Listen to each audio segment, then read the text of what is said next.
Okay, because of the nature of the contact hours we've got, what I've decided to do is to put out a video cast on the nucleic acid material and the protein and peptides. Oh, excuse the passing emergency traffic. Okay, so this is the lecture on nucleic acids. Just as a background, and this is something that most of you know anyway, nucleic acids are biological molecules essential for known forms of terrestrial life. These include DNA, deoxyribonucleic acid, and RNA ribonucleic acids. And alongside proteins, the nucleic acids are one of the most important classes of biological macromolecules, large molecules, in nature. Each type is found in abundance in nearly all living things, where they function in encoding, transmitting, and expressing genetic information. DNA structure. You may have seen different representations of DNA in various textbooks, in your biology textbooks and chemistry textbooks. But we're going to look at slightly different aspects, I guess. DNA. So this is a typical double helical representation of DNA. What I want to highlight on this slide is that DNA, depending on its molecular size, has quite high water solubility. It is actually a polymeric polyanion because of the nature of the chemistry. And there's a link to further information on DNA and its structure here. It's got a phosphate sugar backbone. You remember in the phospholipids we met the phosphate ester linkage, and we mentioned ATP earlier on in the carbohydrates lectures. The phosphate backbone, because of the nature of the phosphoric acid that the ester is based on, the phosphate backbone is ionized because it's a strong acid and becomes negatively charged. And the negatively charged phosphates point out into the solvent. Specific DNA base pairs are linked by strong hydrogen bonding, and you know quite a lot about that, although we'll refer to that a bit more later. The DNA, because it's polyanionic, is often associated with positive counterions in solution or in its semi-packed structures even. Sodium counterions would have to counterbalance the negative charges. Sometimes divalent cations are also associated with DNA. Cations such as magnesium, which has a 2+ charge. And of course its classical double helical shape. We'll talk a little more about the tertiary structure of the nucleic acids later. So why does DNA have a negative charge? Well, if we take a little closer look at the phosphate backbone, this region here is expanded in this structure, and this is showing the curve of that structure, and here is the curved backbone. So here is our phosphate ester linkage to a ribose here and a ribose here, so it's linking two 5-membered sugars that we've met in the carbohydrate lectures. So they are phosphate esters. Here is one ester type linkage, and you could look at it as this one being a separate one. These groups here, one has got a phosphorus double bond oxygen to it if you draw the full valency of the phosphoric acid, and the other one has an OH that is ionizable, and that OH ionizes, the H+ goes off into the biological media and leaves this group negatively charged. And that's because phosphoric acid is a strong acid, and in physiological pHs it would be ionized and the proton would be released. Notice the position of the equilibrium. Sodium plus ion will associate with that negative charge. It won't necessarily be a close association, although sometimes it can be, but there has to be a counter ion for that negative charge. The H plus goes off into physiological processes and gets involved in that chemistry.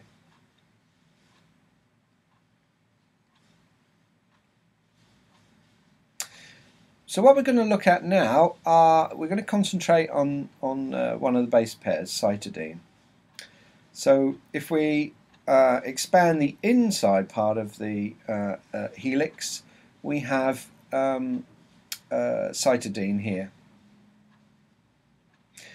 This is cytidine taken out of the structure, so you can see that it's a six-membered heterocyclic compound, and I mentioned the term heterocyclic to you before.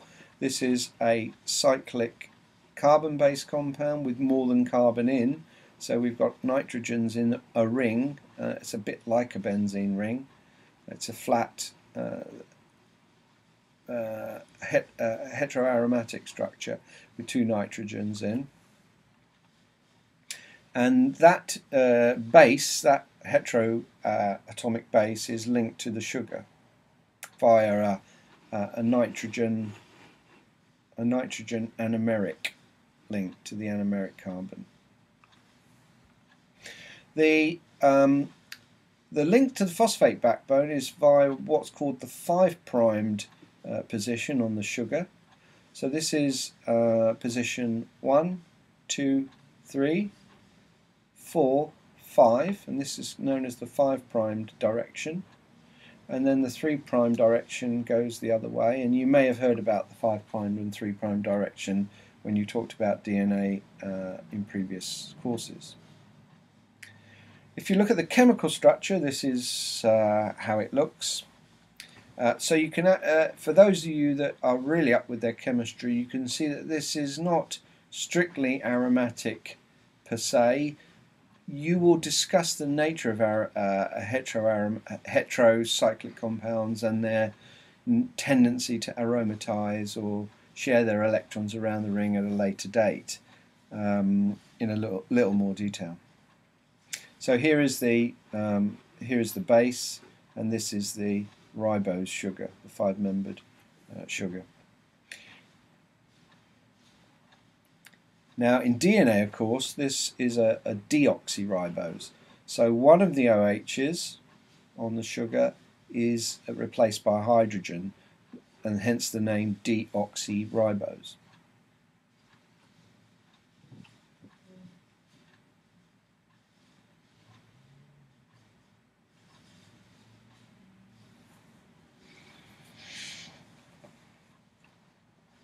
Okay, you've probably done a bit about base pairing DNA, but what we're going to in DNA, but what we're going to look at is a little more of the detail within the system.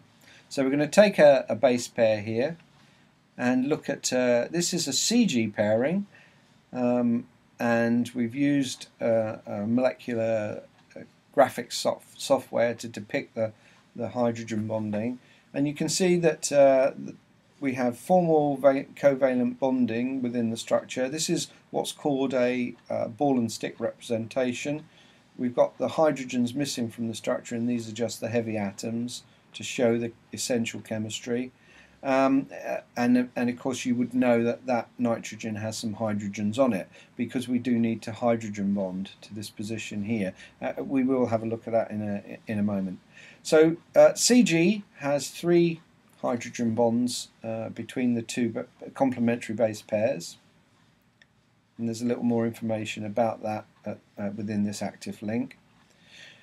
This is cytosine and guanine with their hydrogens on, so you can see how guanine and cytosine share their hydrogen bonding, one acting as a hydrogen bond acceptor and one acting as a donor in the appropriate positions on the rings. Not discussed on the structure, or not highlighted on the structure, this is the other complementary base pairing in DNA, which is between thymine and adenine, and you can see there's only 2 hydrogen bonding here. So a CG base pairing is actually stronger than a thymine adenine, a TA base pairing.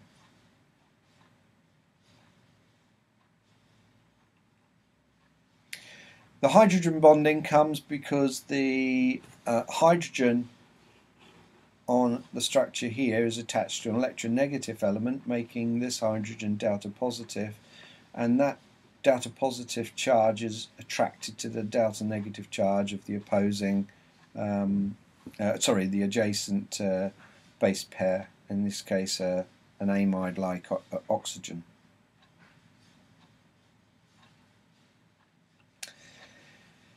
We talked about the strength of a GC base pair versus an AT base pair, and this is something you may encounter further in the course when somebody mentions to you DNA melting. When biophysical scientists manipulate DNA and change interactions between double-stranded and single-stranded for various reasons, the process often requires something called DNA melting, and that means breaking the base pairing to release one of the strands. It is an equilibrium process, and the position of that equilibrium, even though it's being shown equal here, just for simplification, is actually towards base pairing in most bits of DNA. If the DNA is quite a small stretch of helix, this is obviously more favourable, because this likes to be in the solvent, and so does this, likes to be in water, but actually by base pairing they share a lot of hydrogen bonding. So there's a balance, a thermodynamic balance between base pairs and free strands. DNA melting can be monitored by spectroscopy. In this case, the absorption at 260 nanometers in UV radiation.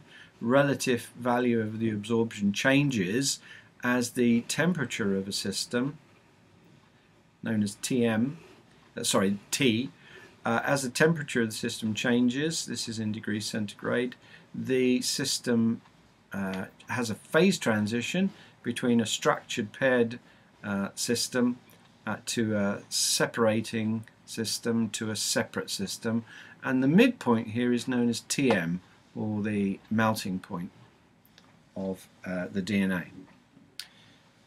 For the same length, number of base pairs of DNA, the melting point depends on the GC-AT ratio, because of the number of hydrogen bonds in a GC pairing versus an AT pairing. And other factors such as pH, presence of denaturants, other chemicals such as urea, may have an effect on denaturation. The melting can be monitored using UV and other physical techniques actually, but UV is quite convenient. And the process can be reversible. And there's a little link to DNA melting. Structural features. If we take a chunk of DNA, and this is now a space-filling representation of DNA, so the single atoms, it's not what's called a ball and stick representation. This is a Van der Waals sphere representation, just balls if you like. DNA has some structural characteristics. It has a small groove. So the double helix is running down here. It has a small groove which runs through the structure, which is a repeating feature, and then it has a much broader, bigger groove, although you can't see it particularly well there. Hopefully on this structure, on this representation here, you can. And the minor groove is able to recognize certain molecular features on another molecule, such as a protein or small drugs, and the major groove is able to recognize other features. And these grooves can be exploited chemotherapeutically, and you may find out, well, you will find out about chemotherapeutic agents that target these grooves at a later date. Nucleic acid So we're going to talk a little bit about packaging of DNA. So DNA is a massive macromolecule that contains all of the genetic information required for life in a human, for instance, and this has to be packaged in every single cell. We have a problem because what we have is a massive macromolecular structure that is polyanionic, and if we actually wrap it up on itself, the negative charges would repel one another. The sodium in a more compacting structure is not going to stick with every phosphate negative charge. So what nature does is it pairs up the DNA with positive charged proteins known as histones, and these histones have positive amino acids, positively charged amino acids at physiological pH, and so histones are required to package in a very neat way double helical DNA into a bigger and more complex coiled, supercoiled structure, which is eventually going to end up as being chromosomal material. We're going to now talk about how DNA and RNA vary. So here we have, we mentioned the 5' direction, and we mentioned the 3' direction, and here we have guanine attached to a sugar being highlighted. In this particular structure, you will notice that the ribose has the hydroxyl group back. So ribonucleotides are not deoxy. They have a 2' hydroxyl group present within the sugar, which is missing from DNA. So that is the essential difference between DNA and RNA, in that a ribonucleic acid has its OH group back. So here's a ribonucleotide. The pairing is different, as you may remember. Instead of having an AT pairing in RNA, you have an AU pairing, so one of the nucleic acids is different. You have a GC pairing, and as before, but the C is now attached to the cytidine is actually attached to a ribonucleotide, ribose, and the pairing occurs in a similar fashion.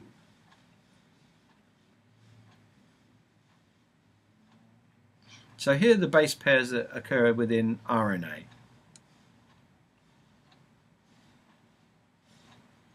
So we have U, uracil, C, cytidine, G, guanine, and A, adenine. The presence of the hydroxyl group in the 2 position of a ribonucleotide can allow RNA to take up different shapes to DNA. But before we talk about that, we should talk about DNA first. DNA generally adopts what's called a B form, which is the classical double helical type structure that you see within textbooks and on previous slides. But actually DNA can access other double helical structures known as the A form and Z form, and these are slightly different arrangements of the double helix. This is the one that you're far more familiar with. Biophysicists would study this biochemistry in a little more detail than we're going to here. So DNA is normally in a B form. The RNA actually has a tendency to be more like the A form of DNA. So RNA tends towards this type of structure that DNA can access, but RNA tends to prefer it, which means that you have less of this classical double helical structure, but more of this form of the double helix, which is a distorted geometry. It still gives you hydrogen bonding, but the pitch of the helix and the nature of the turns within the helix are quite different. This results in a very deep, narrow major groove and a much shallower but wide minor groove. Okay, what we're going to look at is, in a little more detail, is the nature of an RNA. That's quite a bit known about the structure of it. This is yeast transfer RNA, and it's a specific transfer RNA that delivers phenylalanine to the ribose. To the ribosome. This is the primary sequence of that nucleic acid, this ribonucleic acid. And it is a single strand, you'll notice. It's a continual strand between its 5' and 3' end. Now the other thing that RNA does is it tends to pair up with itself. So RNA, because of its increased flexibility due to the nature of the sugar that's in its chain, will allow the nucleic acid from its 5' end to actually interact and fold back on itself. Where it can, it interacts by double-stranded interactions, but with the opposing, its own strand. So it folds up on itself, and the first interactions you can see here, as you're coming down here with the end of this chain, and then some don't quite match up, others do match up better, and so on. And you get a structure that has certain features in it. This is known as a loop structure, and this is the stem of that loop. And the hairpin motif, this is a hairpin motif. This whole bit is referred to as a hairpin because it looks a bit like a hairpin.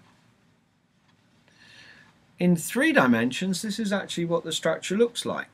So you can see that it has characteristics of a double helical type system in places, but it comes about by interaction with itself, with one strand looping back on itself and pairing up to form a complex structure. And that means that the functions of RNA and the structural features of RNA are quite different to DNA. There are different just to make you aware, there are quite different RNA types out there. So the ones that you've heard of are things like messenger RNA, which takes the genetic code from DNA to the ribosome. Transfer RNA moves specific amino acids to the growing polypeptide chain at the ribosome, and these are certainly 2 that you've met before. There's ribosome, and this is different. Ribosomal RNA is a structural element of the ribosome that's integrated within the ribosome that actually helps read mRNA, and I don't think you would have met that before. And then other RNAs are involved in post-transcriptional modification. So signal recognition RNA directs trafficking of proteins and is involved in secretion, and that's a new function of RNA that you might be interested in. Ribonuclease P is a complex RNA that acts as a ribonuclease. In other words, this is RNA acting as an enzyme. It's an RNA-based enzyme, which is something that you probably haven't met before. Other RNAs involved in regulatory processes, there's antisense RNA that binds to binds to mRNA and inhibits its translation. There's long non-coding RNAs that have a bizarre range of features within the cell, modulating transcription, co-regulators of transcription, and modifying the binding of transcription factors, and so on. Small interfering RNAs, which are really quite small, also silence RNA translation. And then microRNAs exist that are involved in post-transcriptional processes. So you don't need to know the full details of all these RNAs. You do need to be aware that RNA has more roles than you originally knew. So the common ones that you would be comfortable with are messenger RNA, transfer RNA, but RNA is actually quite a flexible, powerful molecule within mammalian cellular systems and indeed non-mammalian systems.